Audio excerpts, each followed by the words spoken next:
Do not merely think that you are going to become great. Think that you are great now.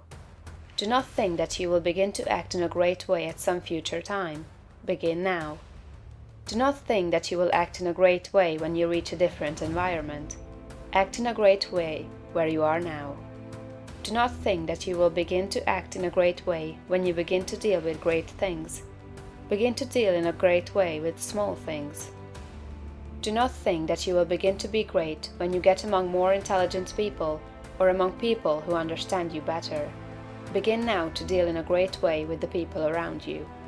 If you are not in an environment where there is scope for your best powers and talents, you can move in due time. But meanwhile, you can be great where you are. Lincoln was as great when he was a backwoods lawyer as when he was president. As a backwoods lawyer, he did common things in a great way, and that made him president. Had he waited until he reached Washington to begin to be great, he would have remained unknown. You are not made great by the location in which you happen to be, nor by the things with which you may surround yourself.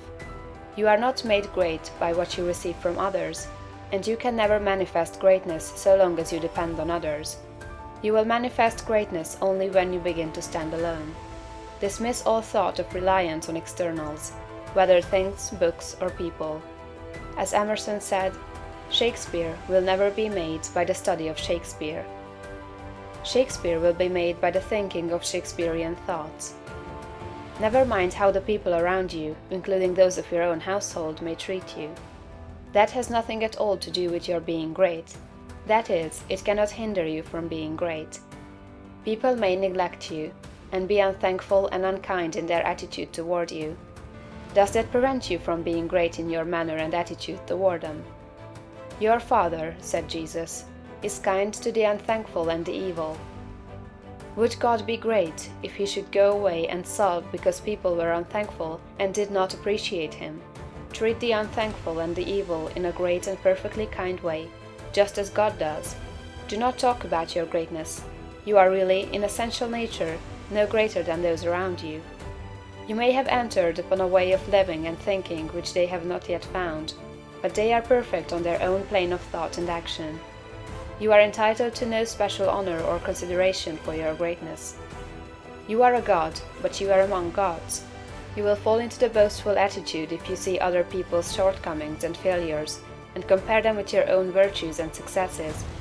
And if you fall into the boastful attitude of mind, you will cease to be great and become small. Think of yourself as a perfect being among perfect beings, and meet every person as an equal, not as either superior or an inferior.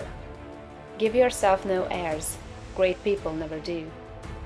Ask no honors and seek no recognition. Honors and recognition will come fast enough if you are entitled to them. Begin at home. It is a great person who can always be poised, assured, calm, and perfectly kind and considerate at home. If your manner and attitude in your own family are always the best you can think of, you will soon become the one on whom all the others will rely. You will be a tower of strength and a support in time of trouble. You will be loved and appreciated.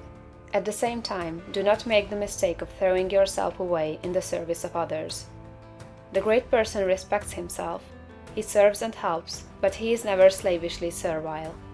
You cannot help your family by being a slave to them, or by doing for them those things that by right they should do for themselves. You do a person an injury when you wait on him too much. The selfish and exacting are a great deal better off if their exactions are denied. The ideal world is not one where there are a lot of people being waited on by other people. It is a world where everybody waits on himself. Meet all demands, selfish and otherwise, with perfect kindness and consideration. But do not allow yourself to be made a slave to the whims, caprices, exactions, or slavish desires of any member of your family. To do so is not great, and it works an injury to the other party. Do not become uneasy over the failures or mistakes of any member of your family, and feel that you must interfere. Do not be disturbed if others seem to be going wrong, and feel that you must step in and set them right. Remember that every person is perfect on his own plane. You cannot improve on the work of God. Do not meddle with the personal habits and practices of others, though they are your nearest and dearest. These things are none of your business.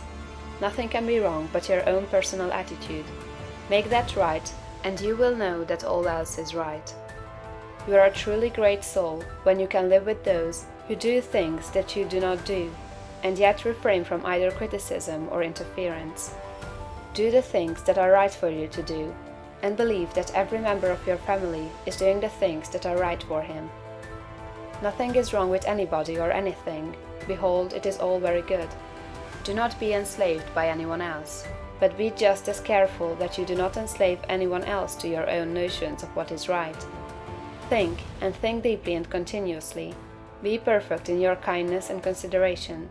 Let your attitude be that of a god among gods, and not that of a god among inferior beings. This is the way to be great in your own home.